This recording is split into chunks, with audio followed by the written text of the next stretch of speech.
Well, so we were saying that Floyd escaped, no, because he hit the policeman and he escaped. Yes. Uh, so when the deputy tells him to get into the car, he hits him and then he escapes. The deputy staggered and Tom put out his foot for him to trip over. Yes, so Tom helps him. The deputy fell heavily and rolled, reaching for his gun. Floyd dodged in and out of sight down the line. The deputy fired from the ground. A woman in front of a tent screamed and then looked at a hand which had no knuckles. The fingers hung on strings. So the man fired the gun and he hit a woman who was there. The fingers hung on strings against her palm. The torn flesh was white and bloodless. Far down the line, Floyd came in sight, sprinting for the willows. The deputy, sitting on the ground, raised his gun again, and then suddenly, from the group of men, the Reverend Casey stepped. He kicked the deputy in the neck and then stood back as the heavy man crumpled into unconsciousness. The motor of the Chevrolet roared and it streaked away, churning the dust. It mounted to the highway and shot away. In front of her tent, the woman still looked at her shattered hand. Little droplets of blood began to ooze from the wound, and a chuckling hysteria began in her throat, a whining laugh that grew louder and higher with each breath. The deputy lay on his side, his mouth open against the dust. Tom picked up his automatic, pulled out the magazine and threw it into the brush. He ejected the live shell from the chamber. Fellow like that ain't got no right to a gun, he said, and he dropped the automatic to the ground. A crowd had collected around the woman with the broken hand, and her hysteria increased. A screaming quality came into her laughter. Casey moved close to Tom. You got to get out, he said. You go down in the willows and wait. He didn't see me kick him, but he's seen you stick out your foot. I don't want to go, said Tom. Casey put his head close. He whispered, they'll fingerprint you. You broke parole. They'll send you back. Tom drew in his breath quietly.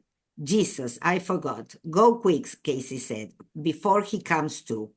Like to have his gun, Tom said. No, leave it. If it's all right to come back, I'll give you 4 high whistles. Tom strolled away casually, but as soon as he was away from the group, he hurried his steps and he disappeared among the willows that lined the river. Al stepped over the fallen deputy. Jesus, he said admiringly, you sure flagged him down. The crowd of men had continued to stare at the unconscious man, and now in the great distance a siren screamed up the scale and dropped, and it screamed again, nearer this time. Instantly the men were nervous. They shifted their feet for a moment and then they moved away, each one to his own tent. Only Al and the preacher remained. Casey turned to Al. Get out, he said. Go on, get out, to the tent. You don't know nothing. Yeah, how about you? Casey grinned at him. Somebody got to take the blame. I got no kids. They'll just put me in jail, and I ain't doing nothing but sit around. Al said, ain't no reason for. Go on now, Casey said sharply. You get out of this. Al bristled. I ain't taking orders. Casey said softly, if you mess in this, your whole family, all your folks, gonna get in trouble. I don't care about you, but your ma and your pa, they'll get in trouble. Maybe they'll send Tom back to McAllister. Al considered it for a moment. Okay, he said. I think you are a damn fool, though. Sure, said Casey. Why not? The siren screamed again, and always it came closer. Casey knelt beside the deputy and turned him over. The man groaned and fluttered his eyes, and he tried to see. Casey wiped the dust off his lips. The families were in the tents now, and the flaps were down, and the setting sun made the air red and the great tents bronze. Tires squealed on the highway and an open car came swiftly into the camp. 4 men armed with rifles piled out. Casey stood up and walked to them.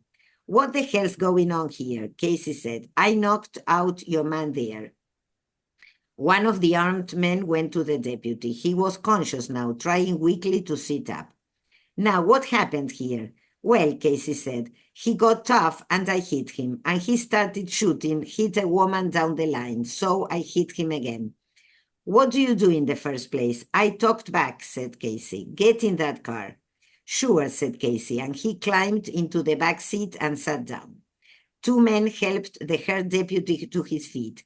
He felt his neck gingerly. Casey said, there's a woman down the road like to bleed to death from his bad shooting. We'll see about that later. Mike, is this the fellow that hit you? The dazed man stared sickly at Casey. Don't look like him. It was me, all right, Casey said. You got smart with the wrong fellow. Mike shook his head slowly. You don't look like the right fellow to me. By God, I'm gonna be sick.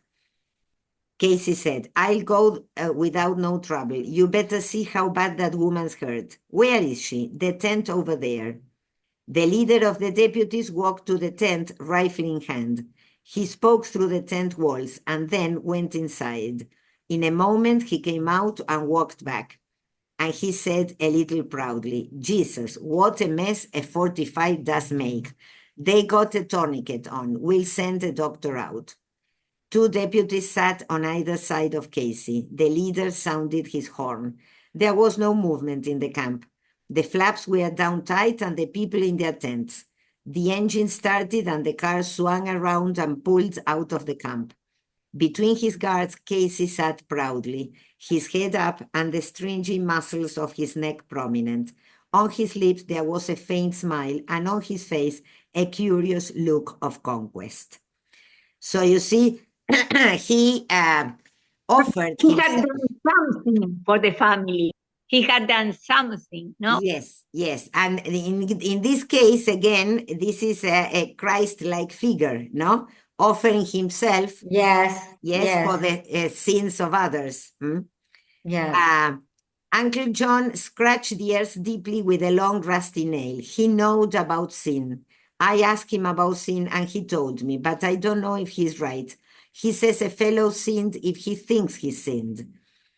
I've been secret all my days. I done things I never told about. Matt turned from the fire. Don't go telling, John.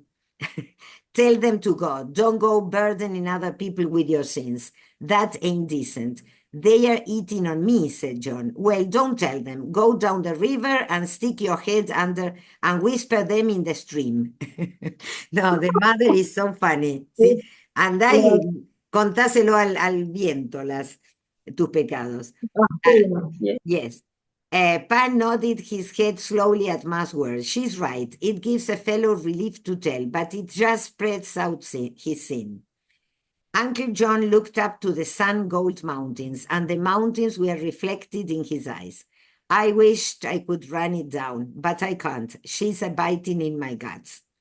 Behind him, Rose of Sharon moved dizzily out of the tent. Where's Connie? She asked irritably. I ain't seen Connie for a long time. Where'd he go? I ain't seen him, said Ma. If I see him, I'll tell him you want him. I ain't feeling good, said Rose of Sharon. Connie should have left me.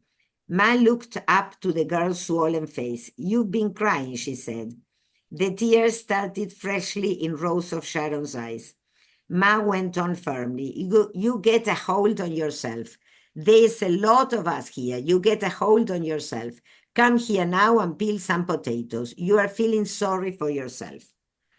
The girl started to go back in the tent. She tried to avoid Ma's stern eyes, but they compelled her and she came slowly toward the fire. He shouldn't have went away, she said, but the tears were gone. You got to work. Well, so there is another problem, eh? Wait, then the girl knelt down and obeyed. She said fiercely, wait till I see him. I'll tell him.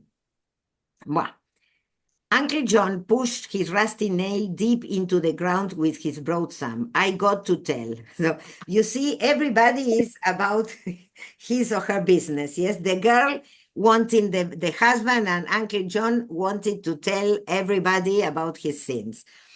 Uncle John dug his thumb into the watch pocket of his blue jeans and scooped out a folded, dirty bill. He spread it out and showed it. $5, he said. Steal her, Pa asked. No, I'd had her, kept her out. She was young, wasn't she?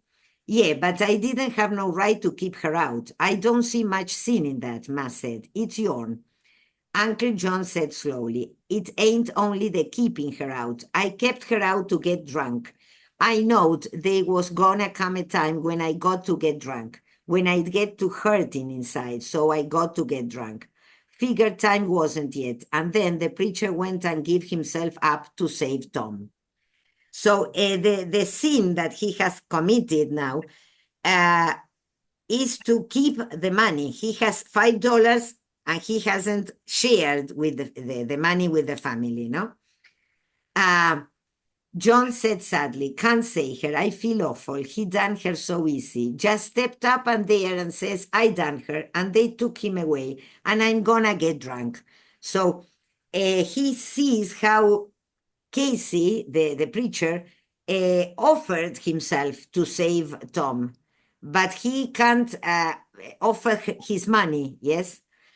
Well, so finally, Pat took the dirty bill and gave Uncle John $2 silver.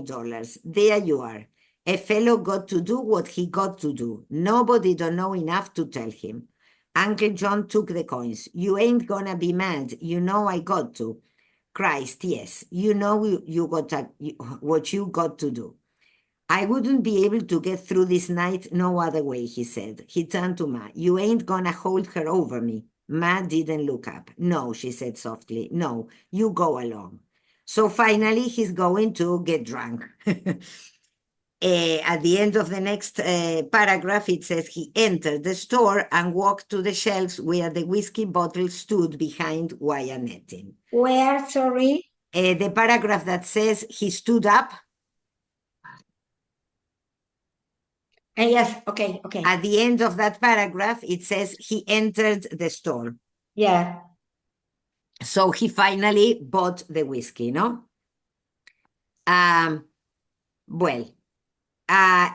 When you go to the paragraph that starts, Ruthie turned on her side in the dust. She put her head close to Winfield's head and pulled his ear against her mouth. She whispered, I'm gonna get drunk. Winfield snorted and pinched his mouth tight. The two children crawled away, holding their breath, their faces purple with the pressure of their giggles. They crawled around the tent and leaped up and ran, squealing away from the tent. They ran to the willows, and once concealed, they shrieked with laughter. Because the two children cannot understand the Uncle John, yes? And so they laugh at his situation. I'm going to get drunk. Well, so they are playing with this, and we go to the paragraph that says, Al and Tom went quietly in the dusk.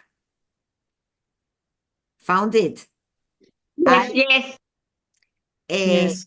Tom said, Casey shouldn't have did it. I might have knew, though. He was talking how he ain't done nothing for us. He's a funny fellow, Al, all the time thinking. Comes from being a preacher, Al said. They get all messed up with stuff. Where you suppose Connie was going? Going to take a crap, I guess. Well, he was going a hell of a long way. They walked among the tents, keeping close to the walls. At Floyd's tent, a soft hail stopped them. They came near the tent flap and squatted down. Floyd raised the canvas a little. You getting out? Tom said. I don't know. Think we better. Floyd laughed sourly. You heard what that bull said. They'll burn you out if you don't. If you think that guy's gonna take a beating without getting back, you're nuts. The pool room boys will be down here tonight to burn us out. Guess we better get then, Tom said. Where are you going? Why, up north, like I said. Al said, look, a fellow told me about a government camp near here. Where is it? Oh, I think that's full up. Well, where is it? Go south on 99 about 12, 14 miles and turn east to Wheat Patch. It's right near there, but I think she's full up. Fellow says it's nice, Al said. Sure, she's nice. Treat you like a man instead of a dog. Ain't no cops there, but she's full up. Tom said, what I can't understand, why that cop was so mean. Seemed like he was aiming for trouble. Seemed like he's poking a fellow to make trouble. Floyd said, I don't know about here, but up north I knowed one of them fellows, and he was a nice fellow. He told me up there the deputies got to take guys in. Sheriff gets 75 cents a day for each prisoner, and he feeds them for a quarter. So you see, there is a kind of commerce of prisoners. If they get a prisoner, they get some money. Well, so they know now that they are going to burn the camp. So Tom says, we got to get out of here. What's the matter now? Well, Floyd says they'll burn the camp tonight. What the hell for? Pa asked. We ain't done nothing. Nothing except beat up a cop, said Tom. Well, we never done it. From what that cop said, they want to push us along. Rose of Sharon demanded, you seen Connie? Yes, said Al. Way to hell and gone up the river. He's going south. Was he going away? I don't know. Matt turned on the girl. Rosa Sharon, you've been talking and acting funny. What did Connie say to you? Said it would be a good thing if he stayed home and studied up tractors. They were very quiet. Rose of Sharon looked at the fire and her eyes glistened in the firelight. The potatoes hissed sharply in the frying pan. The girl sniffled and wiped her nose with the back of her hand. Pa said, Connie wasn't no good. I seen that a long time. Didn't have no guts. Just too big for his overhauls. Rose of Sharon got up and went into the tent. She lay down on the mattress and rolled over on her stomach and buried her head in her crossed arms. Wouldn't do no good to catch him, I guess, Al said. Pa replied, no, if he ain't no good, we don't want him. Ma looked into the tent where Rose of Sharon lay on her mattress. Ma said, shh, don't say that. Well, he ain't no good, Pa insisted, all the time saying what he's gonna do. Never doing nothing. I didn't want to say nothing while he's here, but now he's run out. Shh, Matt said softly. Why, for Christ's sake, why do I got to shh? He ran out, didn't he? Ma turned over the potatoes with her spoon, and the grease boiled and spat. She fed twigs to the fire, and the flames laced up and lighted the tent. Ma said, Rosa Sharon gonna have a little fellow, and that baby is half Connie. It ain't good for a baby to grow up with a folks saying his pa ain't no good. Better than lying around, said Pa. No, it ain't. Make out like he's dead. You wouldn't say no bad things about Connie if he's dead. No, it ain't. Sorry. Hey, what's this? We ain't sure Connie's gone for good. We got no time for talking. We got to eat and get on our way. On our way, we just come here, Ma peered at him through the firelighted darkness. He explained carefully. They gonna burn the camp tonight, Ma. Now you know I ain't gonna eating me to stand by and see our stuff burn up. Nor Pa ain't got eating him, nor Uncle John. We'd come up a fighting, and I just can't afford to be took in and mugged. I nearly got it today if the preacher hadn't jumped in. Ma had been turning the frying potatoes in the hot grease. Now she took her decision. Come on, she cried. Let's eat this stuff. We got to go quick. She set out the tin plates. How about John? Where is Uncle John? Pa and Ma were silent for a moment, and then Pa said, he went to get drunk. Jesus, Tom said. What a time he picked out. Where'd he go? I don't know. Tom stood up. Look. You'll eat and get the stuff loaded. I'll go look for Uncle John. He'd went to the store across the road. So now this is the decision. They had to load everything on the truck again and escape. Yes. Tom goes to look for Uncle John. He finds him, and the man of the store tells him, yes, and he finally gets where Uncle John is, no, and he brings him back. So we see. I got to find him.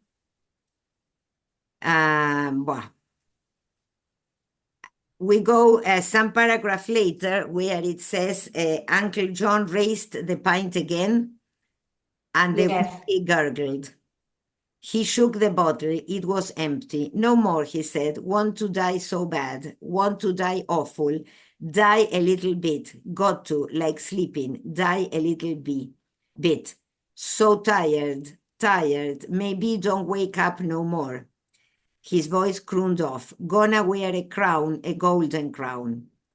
Tom said, listen here to me, Uncle John. We are gonna move on. You come along, and you can go right to sleep up on the load.